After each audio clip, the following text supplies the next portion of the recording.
សួស្តីអ្នកទាំងអស់គ្នាខ្ញុំឈ្មោះឈុនចម្រើនមកពី Alpha Design and Engineering ថ្ងៃនេះខ្ញុំនឹងមករៀនពីរបៀបប្រើប្រាស់ copy នៅក្នុង Class Structure អញ្ចឹងយើង select element របស់យើង right click យើងឃើញមាន copy special អញ្ចឹងយើងរើស copy អញ្ចឹងយើង pick ទីតាំងមកយើង pick ទីតាំងមួយទៀតយើងអាច pick ទីតាំងបន្តទៀតអញ្ចឹងនៅកន្លែងណាដែលយើងចង់ដាក់បានអាហ្នឹងយើងរបៀបប្រើប្រាស់ copy មួយទៀតយើងពោះ copy special អញ្ចឹងយើង select element ដែលយើងចង់ copy នោះមក right click copy special មាន linear មាន rotate មាន mirror អញ្ចឹងយើងសាកជាមួយនឹង linear អញ្ចឹង linear គឺយើងដាក់តាម coordinate ឬក៏ pick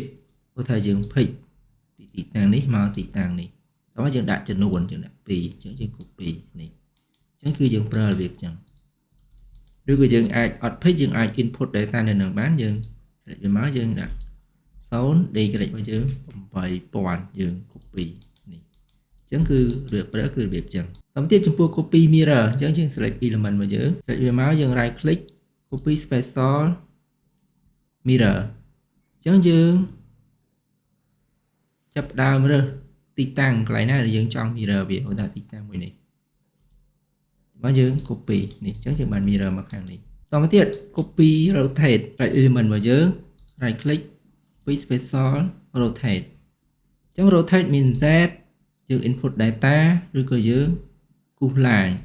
អូខេយើងរើសគូសឡើងគឺថាយើង pick ពីទីតាំងនេះយើងអូសឡើងមកឲ្យចេញ snap កែងណាយើង pick ដល់ទៀតយើងចាប់ផ្ដើមដាក់មុំគាត់ថាយើងដាក់មុំ180អញ្ចឹងយើងចូលមកជាមួយ copy របស់យើងមួយអញ្ចឹងយើង copy មកនេះបានមកទីតាំងនេះ